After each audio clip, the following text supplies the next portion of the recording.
ওকে, সবাই আশা করি স্ক্রিন দেখতে পাচ্ছেন। আমরা লাস্ট দিন যেখানে ছিলাম, আমরা লাস্ট দিন কথা বলছিলাম আ পিথাগোরাসের উপপাদ্য নিয়ে।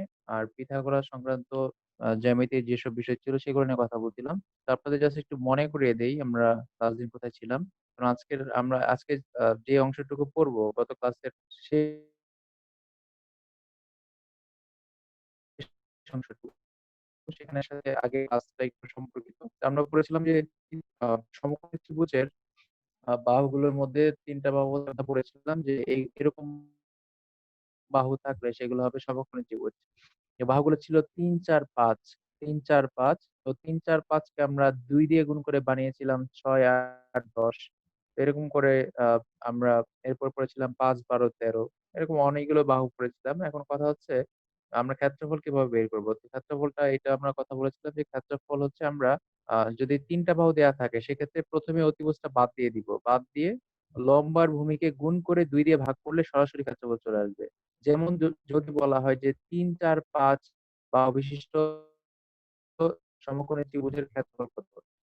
তাহলে এই যে ৫ আছে ৩, ৪, ৫, ৫ হচ্ছে সবচেয়ে বড়। তাই আমরা ১ম এই ৫ টাকে বাদ দিয়ে দিব। এটা হচ্ছে অতিভুজ।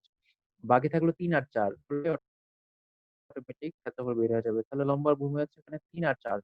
৩, ৪ আর ১২ ভাগ হচ্ছে ২। তা অ্যান্সার আসছে ৬। ৬ হচ্ছে আমাদের এখানে ক্ষেত্রফল। তো এগুলো আমরা পড়েছিলাম। তো এরপরে সূত্র পড়েছিলাম কিছু। সেটা হচ্ছে অতিভুজ স্কয়ার ইকুয়াল লম্ব স্কয়ার প্লাস ভূমি স্কয়ার। এই যে এটা। অতিভুজ স্কয়ার ইকুয়াল লম্ব স্কয়ার প্লাস ভূমি স্কয়ার। এখান থেকে আমরা অতিভুজের মান বা লম্বের মান বা ভূমির মান বের করে নিতে পারি। তবে আমরা যদি বাহুগুলোর মান মুখস্থ দেন তো এরপরে আমরা যেগুলো বের করা সহজ হবে। আবার অনেক সময় বাহু নিয়েও প্রশ্ন করে। যেমন এখানে আমরা যে বাহুগুলো দেখতে পাচ্ছি, এগুলো আপনাদের মুখস্থ করতে বলেছিলাম। এগুলো ভালো করে মুখস্থ করবেন। এগুলো আপনাদের যে নেক্সট পরীক্ষা থাকবে, পরীক্ষাতে আমি এগুলো দিব কিন্তু। মানে এই বাহুগুলো আমি দিব। এখানে নিচের যে বাহুগুলা আছে এগুলো কিন্তু আমরা চেঞ্জ করে নতুন ভাবে বানাতে পারি। যেমন এখানে ৫, ১২, ১৩ আছে। আর যদি আমি এখানে ২ দিয়ে গুণ করি তাহলে হবে ১০, ২৪, ২৬। আবার যদি ৩ দিয়ে গুণ করি তাহলে হবে ১৫, ৩, ১২, ৩৬, ৩, ১৩, ৩৯। এরকম আমরা যেকোনো বাহুকে এখানে যে মাপগুলো আছে সেগুলোর সাথে ২ গুণ বা ৩ গুণ করে কি করতে পারি? নতুন আবার বাহু বানাতে পারি। তো এরপরে আমি যেটা বলছিলাম যে এই বাহু নিয়ে বিভিন্ন ধরনের প্রশ্ন আসে। যেমন এখানে একটা প্রশ্ন আছে, সমকোণী ত্রিভুজের সমকোণ সংলগ্ন বাহুর দৈর্ঘ্য ১২ আর ১৬ সেন্টিমিটার হলে অতিভুজের দৈর্ঘ্য কত? এখন আমরা যদি সমকোণী ত্রিভুজের সমকোণ সংলগ্ন বাহুর দৈর্ঘ্য যদি আমরা ১২ আর ১৬ জানি যে এগুলো হচ্ছে ফিক্সড, হ্যাঁ? যদি জানি সেক্ষেত্রে আমাদের কষ্ট করতে হবে না। অতিভুজের দৈর্ঘ্য আলাদা করে বের করতে হবে না। আর যদি আমরা না জানি সেক্ষেত্রে কি করতে হবে? এখানে অতিভুজটা বের করতে হবে এইভাবে, অতিভুজ স্কয়ার ইকুয়াল লম্ব স্কয়ার প্লাস ভূমি স্কয়ার। তো আমি বলেছিলাম যে এখানে ১২ আর ১৬ যেকোনো ২ টা থেকে আমরা যেকোনো একটাকে মানে ১২ আর ১৬ থেকে যেকোনো একটাকে লম্ব আর যেকোনো একটাকে ভূমি ধরে হিসাব করব। তাহলে অতিভুজ স্কয়ার ইকুয়াল লম্ব স্কয়ার প্লাস ভূমি স্কয়ার। সেখান থেকে আমরা অতিভুজের মানটা বের করতে পারি। আর যদি আমাদের মানগুলো মনে থাকে, যেমন এখানে হচ্ছে এই যে আমরা এখানে ৩ নাম্বারটা দেখতে পাচ্ছি যে ৩, ৪, ৫ কে যদি আমরা ৪ দিয়ে গুণ করি, ৩, ৪, ৫ কে আমরা যদি ৪ দিয়ে গুণ করি তাহলে হবে ৩, ৪ 12, ৪, ৪ 16, ৪, ৫ 20। তার মানে দেখেন এখানে ১২, ১৬, ২০ এটা হচ্ছে ফিক্সড। তাহলে আমরা বলতে পারি যদি কোন ত্রিভুজের বাহু একটা ১২ একটা ১৬ হয় তাহলে অটোমেটিক আরেকটা ২০ হতে বাধ্য। তাহলে একটা ১২ একটা ১৬ হলে ২০ হতে বাধ্য। এভাবে হচ্ছে আমরা যদি হিসেব করি প্রতিভুজ স্কয়ার ইকুয়াল লম্ব স্কয়ার প্লাস ভূমি স্কয়ার। তো এখানে যদি আমি ১২ কে লম্ব ধরি, যেহেতু ২০ হচ্ছে সবচেয়ে বড় অতিভুজ, আমরা যদি ১২ টাকে এখানে লম্ব ধরি আর হচ্ছে সাউন্ড হচ্ছে, ওকে। যেটা বলছিলাম যে যদি আমরা আ ২০ টাকে অতিভুজ ধরি আর এই ১২, ১৬ যেকোনো একটাকে লম্ব আর ভূমি ধরি। যেহেতু অতিভুজ সবসময় বড় হয়, তাহলে ১২ কে স্কয়ার করলে হয় ১৪৪ আর ১৬ কে স্কয়ার করলে হয় ২৫৬। ১৪৪ আর ২৫৬ যোগ করলে হয় ৪০০। আর এখানে অতিভুজ যেটা আছে ২০, ২০ কে স্কয়ার করলে হয় ৪০০। তাহলে দেখেন এই অতিভুজ স্কয়ার ইকুয়াল লম্ব স্কয়ার প্লাস ভূমি স্কয়ার এই সূত্রটা মানছে। কেন? কারণ অতিভুজ স্কয়ার আসতেছে ৪০০ আর লম্ব স্কয়ার প্লাস ভূমি স্কয়ার এই ২ টা যোগ করলে আসতেছে ৪০০। তো এখন আমরা যদি এই বাহুগুলো ফিক্সড জানি সেক্ষেত্রে আমরা এই অঙ্কটা আগে যে অঙ্কটা দেখছিলাম সেই অঙ্কটা ডিরেক্ট করে ফেলতে পারবো। যেমন এইটা। তাহলে ১২, ১৬ হলে ২ টা বাহু। তাহলে ৩ নাম্বার বাহুটা অবশ্যই হবে ২০। তাহলে ২০ হচ্ছে সবচেয়ে বড়। তাহলে সেটা হবে অতিভুজ। তাহলে এখানে হচ্ছে আমাদের অতিভুজ হচ্ছে 20 হবে।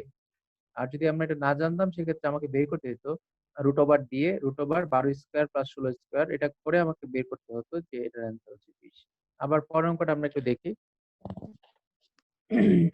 এটাও একটু আগের কনসেপ্টের মতোই। এখানে বলা আছে সমকোণী ত্রিভুজের একটি মাঠের অতিভুজ ও ভূমির দৈর্ঘ্য হচ্ছে 13 আর 5 মিটার।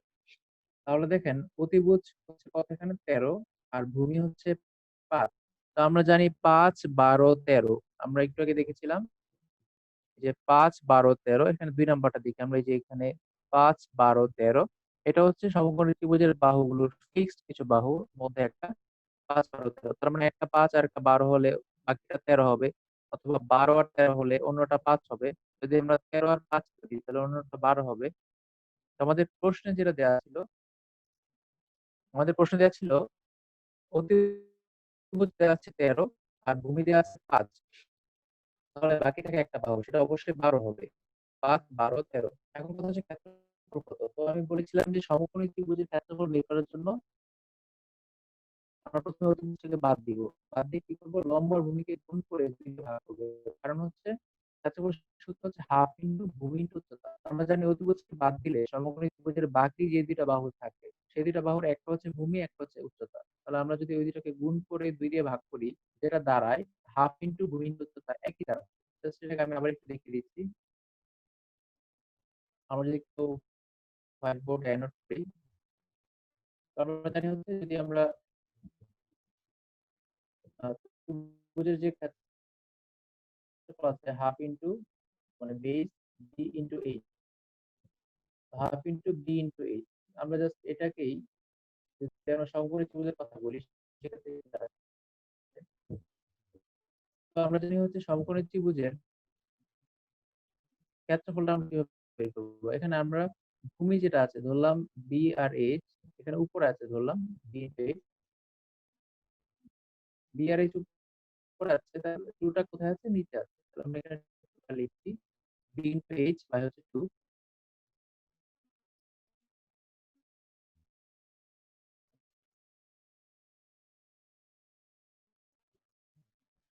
ওকে নাজাত আপু আপনি যেতে পারেন যেহেতু আপনার সমস্যা হচ্ছে।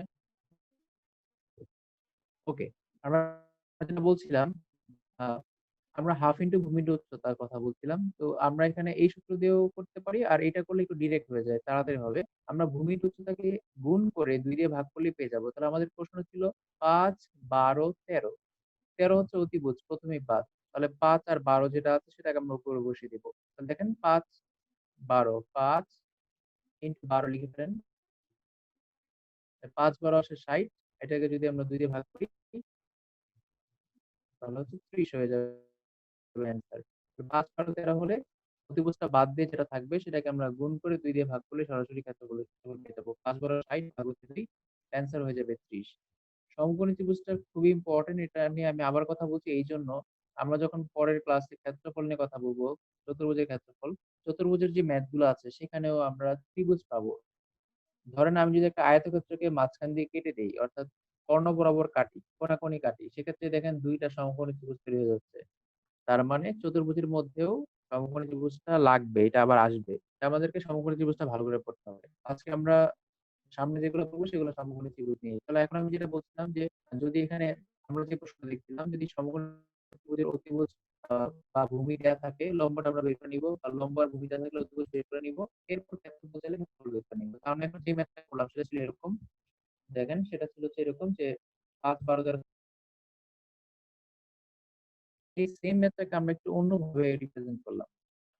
দেখেন ম্যাথটা কি আছে, বলা হচ্ছে একটি 13 মিটার লম্বা মই একটি দেয়ালের সাথে হেলান দিয়ে রাখা হয়েছে। আপনারা যদি ইমাজিন করেন একটা মইকে আমরা কিভাবে হেলান দিয়ে রাখি, একটু তির্যক ভাবে রাখি। 13 মিটার একটা লম্বা মই দেয়ালের সাথে হেলান দিয়ে রাখা হয়েছে। মইটির এক প্রান্ত দেয়াল থেকে 5 মিটার দূরে ভূমি স্পর্শ করেছে।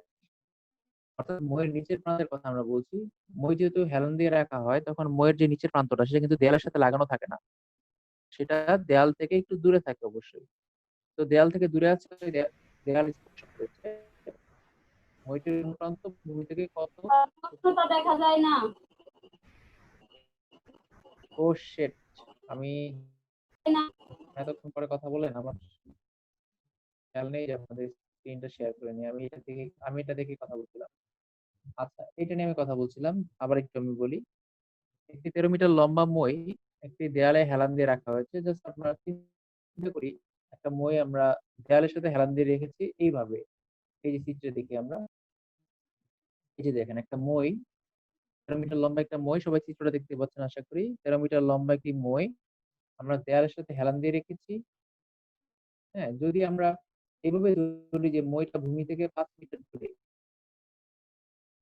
মাটি স্পর্শ করেছে। প্রশ্ন আমরা ২ ভাবে করতে পারি। যদি আমরা এভাবে বলি যে মইটা ভূমি থেকে ৫ মিটার দূরে, আমি যদি চিত্রটা একটু ঘুরিয়ে দিচ্ছি। আমাদের প্রশ্নের সাথে মেলানোর জন্য চিত্রটা আমি একটু ঘুরিয়ে দিচ্ছি। আচ্ছা, সবাই একটু দেখি, ধরেন এইরকম। যদি আমরা চিত্রটাকে এভাবে করি তাহলে আমাদের জন্য বুঝতে সুবিধা হবে। এই যে, এই যে ধরেন এটা হচ্ছে দেয়াল। ১২ যেদিকে আছে সেটা হচ্ছে একটা দেয়াল। ১২টা হচ্ছে একটা দেয়াল। আর মইটা হচ্ছে ১৩ মিটার লম্বা একটা মই। আর ভূমিতে হচ্ছে দেয়াল থেকে ৫ মিটার দূরে মাটি স্পর্শ করেছে। এই যে নিচে হচ্ছে ৫ মিটার। এখন বলছে হচ্ছে এই যে উচ্চতাটা কত বা দেয়ালের উচ্চতাটা কত? এইবার ৫ যেখানে আছে, এটা একটা সমকোণী ত্রিভুজ গঠন করেছে। ১৩ আর ৫ যেখানে আছে সেখানে অবশ্যই আরেকটা থেকে হচ্ছে বাহু ১২। ১৩, ৫ যেখানে আছে সেখানে অন্য একটা বাহু অবশ্যই ১২ হতে হবে। তাহলে আমরা কিন্তু হচ্ছে উচ্চতাটাও পেয়ে গেলাম। এটাই ছিল আমাদের প্রশ্ন। আমরা এই প্রশ্নটা আরেকটু দেখি। একটি ১৩ মিটার লম্বা মই একটি দেয়াল হেলান দিয়ে রাখা হয়েছে। দেখেন এখানে কিন্তু অন্য একটা বাহু অবশ্যই ১২ হতে হবে। বলা নাই যে এখানে সমকোণী ত্রিভুজ। এটা আমরা বুঝে নিলাম এখান থেকে। চিত্রটা যদি আমরা একটু কল্পনা করতে পারি যে ১৩ মিটার লম্বা একটা মই দেয়ালের সাথে রাখা হলে দেয়াল তো সবসময় সোজা থাকবে। সোজা থাকা মানে হচ্ছে দেয়ালটা ভূমির সাথে ৯০ ডিগ্রি কোণ তৈরি করবে। দেয়াল সবসময় মাটির সাথে ৯০ ডিগ্রি কোণ তৈরি করে। যেহেতু দিলাম এখান থেকে দেয়াল চিত্রটা একবারে সোজা থাকে। তো আমরা যদি ৯০ ডিগ্রি কোণের কথা আমাদের মাথায় আসে তাহলে আমরা সাথে, সাথে বুঝে নেব যে এখানে একটা সমকোণী ত্রিভুজ আছে। তাহলে ১৩ মিটার লম্বা একটা মই দেয়ালের সাথে হেলান দিয়ে রাখা হয়েছে। মইয়ের এক প্রান্ত দেয়াল থেকে ৫ মিটার দূরে ধরেছিলাম আর অতিভুজ হচ্ছে ১৩। তাহলে দেয়ালের যে উচ্চতাটা ভূমি থেকে ৫ মিটার দূরে মাটি স্পর্শ করেছে। ১৩ মিটার লম্বা একটি মই ভূমি থেকে ৫ মিটার দূরে মাটি স্পর্শ করেছে। দেয়ালের উচ্চতা কত? বা এই ৫ এর জায়গায় যদি আমরা এখন চেঞ্জ করে দেই, ৫ মিটার আমাদের প্রশ্ন ছিল। আমি যদি বলি ভূমি থেকে ১২ মিটার দূরে ভূমি দেয়াল থেকে ১২ মিটার দূরে ভূমি স্পর্শ করেছে। কি বললাম? দেয়াল থেকে ১২ মিটার দূরে ভূমি স্পর্শ করেছে। তাহলে এখানে নিচে ৫ এর জায়গায় আসবে ১২। তো ১২ আর ১৩ থাকলে অবশ্যই আরেকটা হবে ৫। তখন অ্যান্সার হবে ৫। এখন এই প্রশ্ন যদি ঘুরিয়ে দেয়, যদি বলে যে এখানে মই দ্বারা আবদ্ধ দেয়ালের সাথে মই দ্বারা আবদ্ধ অংশের ক্ষেত্রফল কত? মানে এই সবটা ক্ষেত্রফল। তখন থেকে আমরা কিভাবে করতে পারি? তখন অধিভুজটাকে আমরা বাদ দিব। বাদ দিয়ে যে লম্বা আর ভূমি আছে সেটাকে গুণ করব। ৫ ১২ ৬০ এটাকে ২ দিয়ে ভাগ করলে হয়ে যাচ্ছে ৩০। তার আমরা অ্যান্সার পেয়ে যাচ্ছি ৩০। এখন আপনারা যদি এটা বুঝে থাকেন তাহলে আপনাদের জন্য প্রশ্ন। আর বুঝে না থাকলে প্রশ্ন করতে পারেন। আপনাদের জন্য প্রশ্ন হচ্ছে এটা আপনারা একটু বের করেন সবাই। বের করে আমাকে এখনই জানান।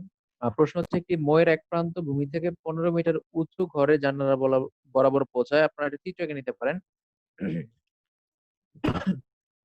একটা মই হচ্ছে আ এক প্রান্ত ভূমি থেকে প্রশ্ন হচ্ছে একটি মইয়ের এক প্রান্ত ১৫ মিটার, অপর প্রান্ত ঘর থেকে জাস্ট আমরা যদি আগের ছবিটার সাথে মিলাই, ধরেন এইখানে যে ছবি দেয়া ছিল অন্য একটা দৈর্ঘ্য বের করেছিলাম। এখন মইয়ের দৈর্ঘ্যই বের করতে হবে। আর বাকি যে বাহুগুলো আছে সেগুলো হচ্ছে আপনার দেয়া আছে। তাহলে আমরা চিত্রটা একটু এঁকে ফেলি সবাই। প্রশ্নটা একটু আবার পরে চিত্রটা এঁকে ফেলি। মইয়ের এক প্রান্ত ভূমি থেকে ১৫ মিটার দেয়া আছে। তো এটা হচ্ছে ভূমি থেকে জানালা বরাবর উঁচু জায়গা। তার মানে হচ্ছে এটা জানালা বরাবর উঁচু জায়গা। তার মানে হচ্ছে দেয়াল বরাবর কোনো একটা জায়গা। তার মানে হচ্ছে এইটা আমাদের উচ্চতা। আবার অপর প্রান্ত ঘর বলতে আমাদের যে দেয়ালটা সেখান থেকে ৮ মিটার দূরে আছে। ঘরের দেয়াল থেকে ৮ মিটার দূরে। মইয়ের দৈর্ঘ্য কত? তাহলে আমরা যদি চিত্রটা আঁকার চেষ্টা করি,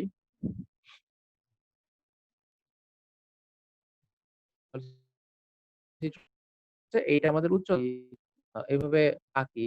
এটা হচ্ছে আপনার ১৫ মিটার মাটি থেকে জানলা পর্যন্ত উচ্চতা বা ঘরের দেয়াল বরাবর। আর নিচে মনে হয় বলা আছে ৮ মিটার। এখন আমাকে বের করতে হবে হচ্ছে এই যে মই এর দৈর্ঘ্য। তাহলে মই থাকবে হচ্ছে এই বরাবর। জাস্ট আমরা যদি এভাবে আঁকি, ধরে নিলাম এটা হচ্ছে মই।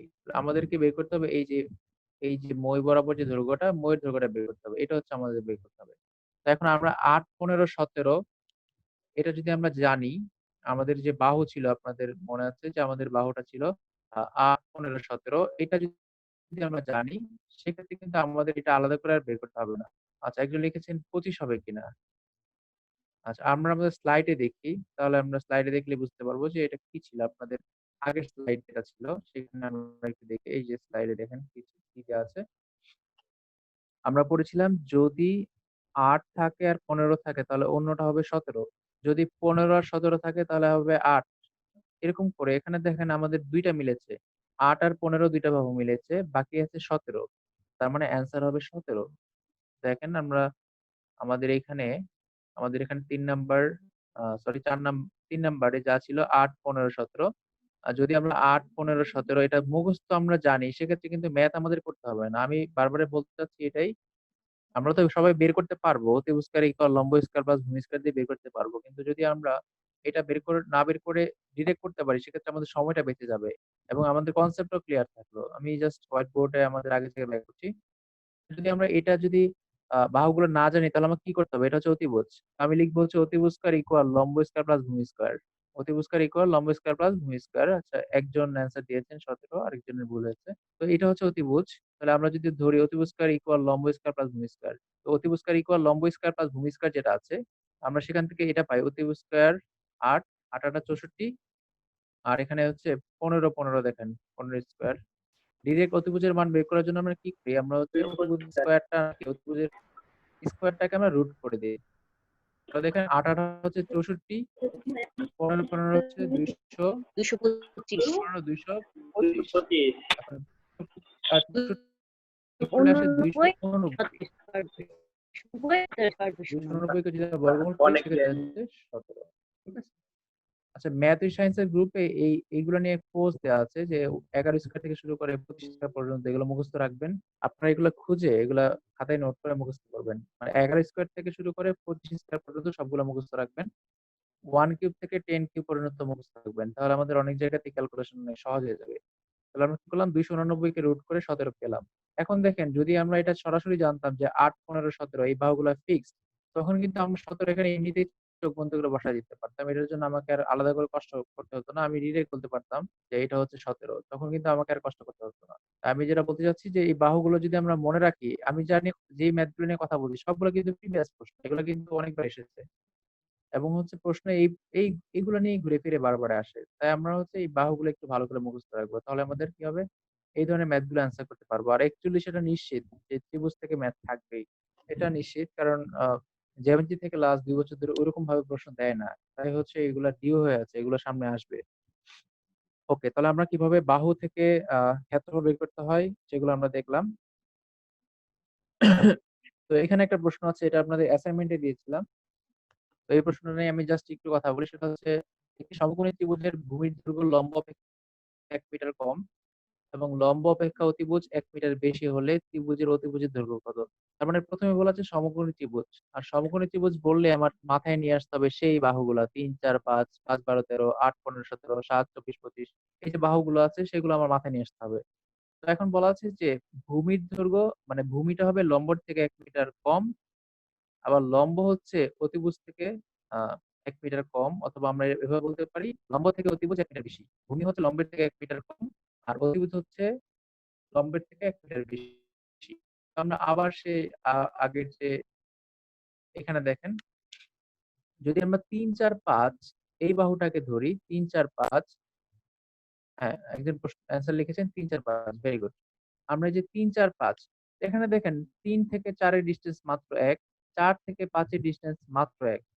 তাহলে আমরা বলতে পারি যে এখানে যদি ৩ কে আমরা লম্ব ধরি বা ভূমি ধরি, যদি বলি ৩ ভূমি, তাহলে এটা লম্বর থেকে ১ মিটার কম।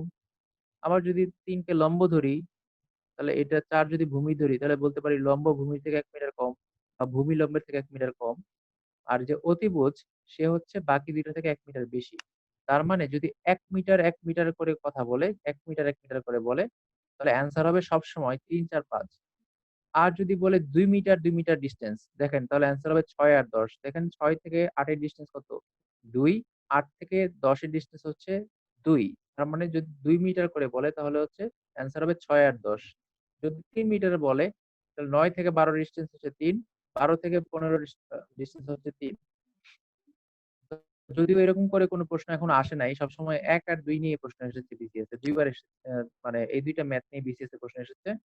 তো সামনে কিন্তু এগুলো আসতে পারে। যদি বলে ৩ মিটার করে ডিসট্যান্স তাহলে দেখেন ৯, ১২, ১৫ সবগুলোতে ৩ করে ডিসট্যান্স।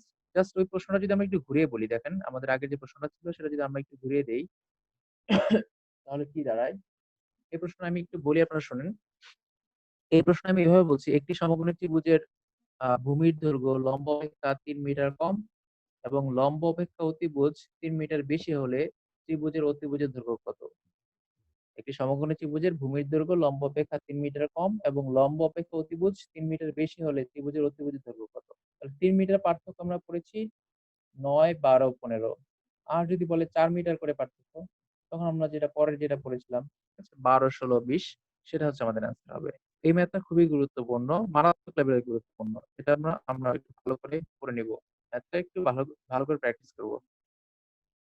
তো এটা নিয়ে আমি কথা বলেছি যদি ২ মিটার থাকে তাহলে অ্যান্সার হবে ৬ আর ১০। এখানে হচ্ছে পার্থক্য ২ মিটার, ২ মিটার করে বলা আছে এই অঙ্কে। পরের স্লাইডের যে অঙ্কটা সেটা হচ্ছে পার্থক্য বলা আছে ২ মিটার, ২ মিটার করে। তো এখন হচ্ছে ৩ মিটার হলে কি হবে সেটা বললাম, ৪ মিটার হলে কি হবে সেটাও আমরা বললাম। তো এখন আমরা যেটা পড়বো সেটা আমাদের এখন একটা নতুন টপিক। নতুন বলতে আসলে সমকোণী ত্রিভুজের একটা পার্ট। সেটা হচ্ছে আ সমক সমকোণী সমদ্বিবাহু ত্রিভুজ অথবা এটাকে সমদ্বিবাহু সমকোণী ত্রিভুজ বলে। সমকোণী ত্রিভুজই সমকোণী ত্রিভুজ কিন্তু এখানে বিষয়টা হচ্ছে ২ টা বাহু সমান। সমকোণী ত্রিভুজে ২ টা বাহু সমান। তো আমরা এখন যে টপিকে যাচ্ছি সেটা হচ্ছে সমকোণী ত্রিভুজের একটা পার্ট। সমদ্বিবাহু সমকোণী ত্রিভুজ অথবা হচ্ছে সমকোণী সমদ্বিবাহু ত্রিভুজ। আশা করি সবাই এই সমকোণী সমদ্বিবাহু ত্রিভুজ দেখতে পাচ্ছেন। আমরা এখন একটু অ্যানোট করার চেষ্টা করব। আ জাস্ট আপনাদের বোঝার সুবিধার জন্য।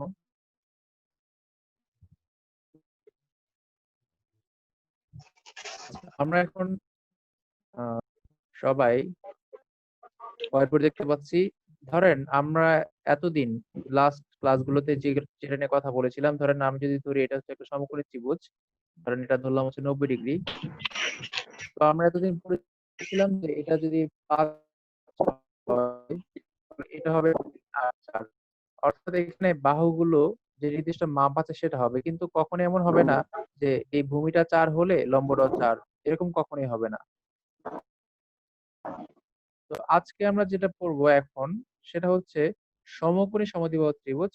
সেখানে এরকম হবে, এরকম হতে পারবে যে লম্ব আর ভূমি দেখা গেল সেম হয়ে গেছে। ধরেন লম্ব 2 ভূমিও 2 এরকম হয়ে গেছে। আর অতিভুজটা হচ্ছে অন্য একটা মান। অথবা লম্ব 3 ভূমি 3 অতিভুজ হচ্ছে অন্য একটা মান।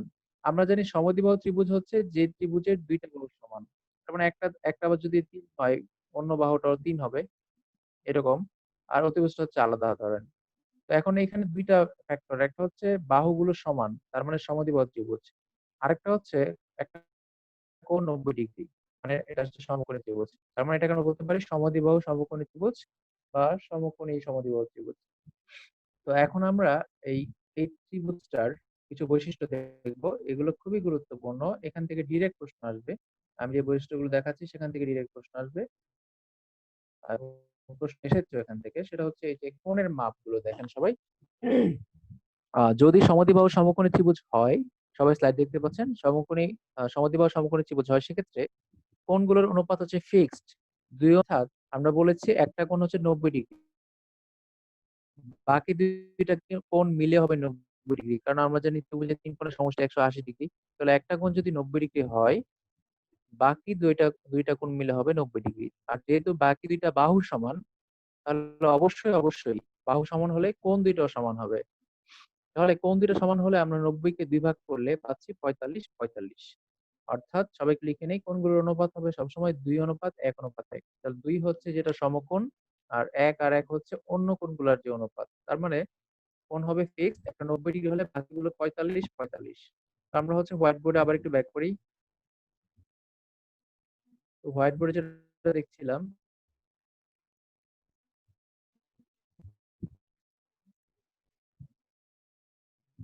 আমরা যেটা আঁকছিলাম, এখানে দেখেন 3 3।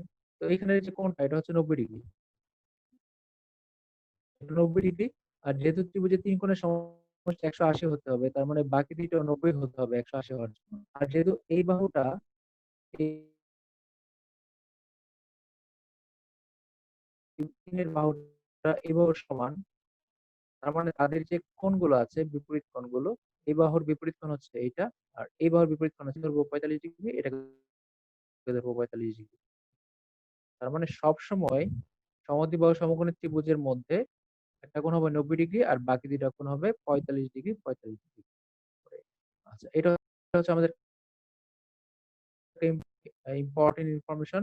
আর তার থেকে ইম্পর্টেন্ট যেটা, সেটা হচ্ছে ইন্টারেস্টিং। দেখেন, তা আমি একটু অ্যানালাইসিস করে দেখেছি যে যেহেতু এখানে বাহু দুটো সমান, ধরেন যদি লম্বটা এক্স হয়, ভূমিটা দেখেন এক্স হয়, তাহলে অবশ্যই অবশ্যই যদি লম্বটা এক্স হয়, ভূমিটা এক্স হয়, তাহলে অবশ্যই অবশ্যই অতিভুজটা হবে √2x অথবা x√2। তাহলে আমি যদি বলি লম্ব 4, ভূমি 4, তাহলে আমি এখানে বসালাম এক্স এর জায়গায়। সবাই দেখেন, আমি যদি এখানে এক্স এর জায়গায় 4 বসাই, ধরেন আমি জাস্ট ধরলাম এখানে এক্স এর জায়গায় 4 আছে, তাহলে এখানেও ধরলাম এক্স এর জায়গায় 4 আছে, তাহলে এখানেও এক্স এর জায়গায় 4 বসে যাবে। তখন হয়ে যাবে হচ্ছে √2x অথবা x√2। তাহলে 4 4 4√2 মানে 4 4 4√2। অর্থাৎ যদি আমি এখানে 4 ধরি তাহলে x এর জায়গায় 4 ধরলে 4 4 4√2। যদি আমি এখানে x এর জায়গায় 3 ধরি তাহলে হয়ে যাবে এরকম 3 3 3√2। যদি আমি x এর জায়গায় 2 ধরি তাহলে হয়ে যাবে 2 2 2। জাস্ট বোঝানোর জন্য বললাম 1 1 1√2। তাহলে এই বাহুগুলো আমরা মনে রাখবো যে এরকম যদি থাকে দুইটা বাহু, সেক্ষেত্রে আমরা সরাসরি অতিভুজটা বের করে ফেলতে পারবো। অথবা যদি অতিভুজ দেখি যে 3√2 আছে, যদি অতিভুজ দেখি আমরা এরকম 3√2 আছে, তাহলে আমরা চোখ বন্ধ করে বলে দিব √2 সাথে যেটা আছে সেটাই হবে বাকি দুইটা বাহু। যদি এটা বলতে পারি তাহলে আমরা ম্যাথ গুলো তাড়াতাড়ি করতে পারবো। যেমন আমি যদি বলি কোন একটি সমদ্বিবাহু সমকোণী ত্রিভুজের অতিভুজ, কোন একটি সমকোণী সমদ্বিবাহু ত্রিভুজের বা সমদ্বিবাহু সমকোণী ত্রিভুজের অতিভুজ হচ্ছে 5√2। আবার শুনেন, কোন একটা সমদ্বিবাহু সমকোণী ত্রিভুজের অতিভুজ হচ্ছে 5√2, তাহলে তার ক্ষেত্রফল কত? তো খেয়াল করে দেখেন ভালো করে, 5√2 বললাম, 5√2 হচ্ছে তার অতিভুজ। তাহলে বাকি দুইটা বাহু হবে 5 5 বাই। হ্যাঁ, তাহলে আমরা জানি ক্ষেত্রফলটা কি হবে, লম্ব আর ভূমিকে গুণ করে 2 দিয়ে ভাগ করবো। তাহলে 5 5 25 ভাগ হচ্ছে 2, 25 কে 2 দিয়ে ভাগ করলে 12.5। সিম্পলি কিন্তু হয়ে গেল। নাহলে এটাকে ম্যাথ করতে গেলে অনেক টাইম লাগবে। কি বললাম আবার, যে অতিভুজ যেহেতু 5√2, তার মানে হচ্ছে আমরা জানি লম্ব আর ভূমি হবে 5 5 করে। তাহলে আমরা জানি হচ্ছে সমকোণী ত্রিভুজের ক্ষেত্রফল হচ্ছে লম্ব আর ভূমি গুণ করে 2 দিয়ে ভাগ করা। তাহলে 5 আর 5 গুণ করলে 5 5 25, 2 দিয়ে ভাগ করলে হয়ে যাচ্ছে 12.5। একেবারে সিম্পল হয়ে গেল। তো এটা দিয়ে আমরা একটা একটু ভিন্ন ম্যাথ দেখবো। এখানে √2টা দেওয়া নাই, √2টা দেওয়া নাই। প্রশ্ন হচ্ছে একটি সমদ্বিবাহু সমকোণী ত্রিভুজের অতিভুজের দৈর্ঘ্য 12 সেন্টিমিটার হলে ত্রিভুজটির ক্ষেত্রফল কত? একটি সমদ্বিবাহু সমকোণী ত্রিভুজের অতিভুজের দৈর্ঘ্য 12 সেন্টিমিটার হলে ত্রিভুজটির ক্ষেত্রফল কত? তো এটা আমরা এখন একটু করে ফেলবো। যেহেতু এখানে √2 দেওয়া নাই, √2 থাকলে তো আমরা ডিরেক্ট বলে ফেলতে পারতাম। তবে এখান থেকে কিন্তু √2 বের করা যাবে। আপনি চাইলে এখান থেকে √2 বের করে নিতে পারেন। আপনি এখান থেকে চাইলে √2 বের করতে পারেন। সবাই একটু চেষ্টা করতে পারেন এটা। আমরা ধরে নিই লম্ব এক্স, ভূমি এক্স। সবাই একটু ধরে নিই লম্ব এক্স, ভূমি এক্স। এটা ধরে নিলে আমাদের জন্য সুবিধা হবে ম্যাথটা করতে। সবাই একটু ধরে নেন লম্ব এক্স, ভূমি এক্স।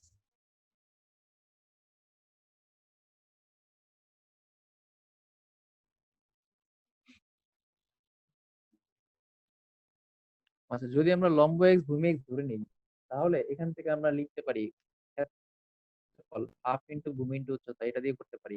হাফ ইন্টু ভূমি, ভূমি হচ্ছে এক্স, উচ্চতা কত তাহলে? এক্স। আমরা ধরলাম লম্ব x মানে ভূমি x আর লম্ব x বা ভূমি x উচ্চতা x, লম্ব উচ্চতা যাই বলি না কেন। যদি আমরা ধরে নেই তাহলে হাফ ইনটু ভূমি ইনটু উচ্চতা, সবাই খেয়াল করেন হাফ ইনটু ভূমি ইনটু উচ্চতা যদি আমরা এটা ধরে নেই, ধরে নিলে কি আসতেছে এখানে আমরা পেয়ে যাচ্ছি, আমি একটু আপনাদের লিখে দেখাচ্ছি তাহলে সুবিধা হবে আপনাদের জন্য।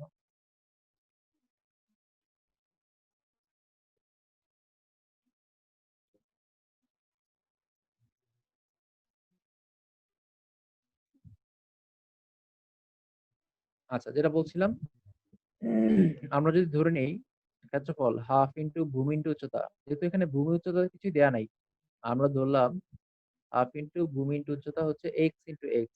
তাহলে এখান থেকে আমরা পাচ্ছি, দেখেন কি পাচ্ছি, ক্ষেত্রফল পেয়ে যাচ্ছে হচ্ছে হাফ ইনটু এক্স স্কোয়ার, এটা পেয়ে যাচ্ছি হাফ ইনটু এক্স স্কোয়ার। এখন আমাদের প্রশ্নে কি দেওয়া ছিল, আমাদের প্রশ্নটা একটু আমি একটু বলি, সবাই শুনেন।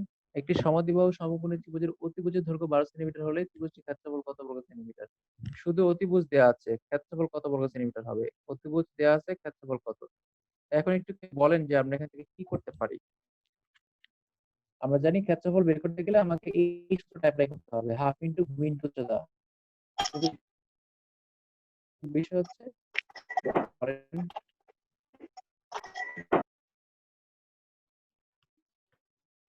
আমরা এটা বের করতে যাবো, হাফ ইনটু ভূমি ইনটু উচ্চতা, হাফ ইনটু এক্স স্কয়ার, এটা আমাকে বের করতে হবে, এটা আমাকে বের করতে হবে।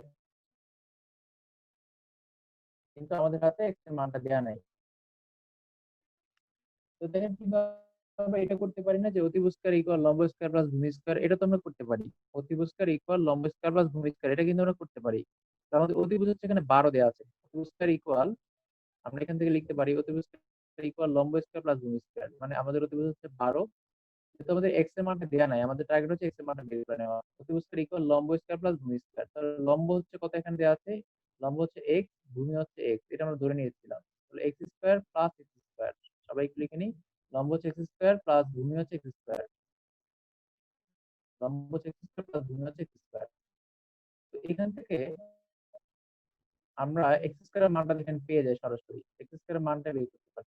তো এখানে দুইটা এক্স স্কয়ার করলে হয় 2x স্কয়ার, যেখানে এখানে আসে 2x স্কয়ার, 2x স্কয়ার করে আমরা হচ্ছে এখান থেকে এক্স স্কয়ার এর মানটা বের করে নিব। আমরা লিখে নিই 2x স্কয়ার, এখান থেকে 2x স্কয়ার করে এটা আসে হচ্ছে 144। আর এক্স স্কয়ার এর মান তাহলে কত আসছে, এক্স এর মান আসছে 72। যদি আমরা 2 দিয়ে ভাগ করি তাহলে এক্স স্কয়ার মান আসছে হচ্ছে 72।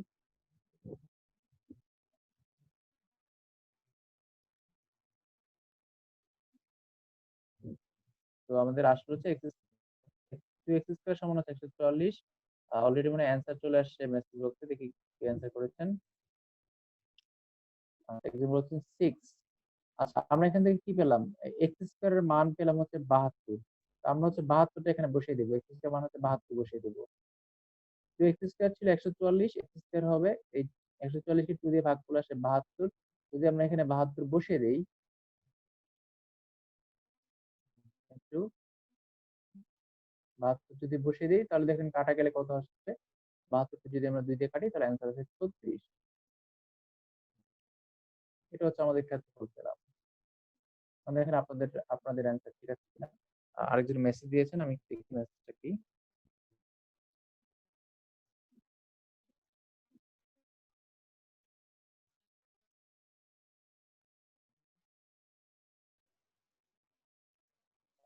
একজন বলেছেন 38.5,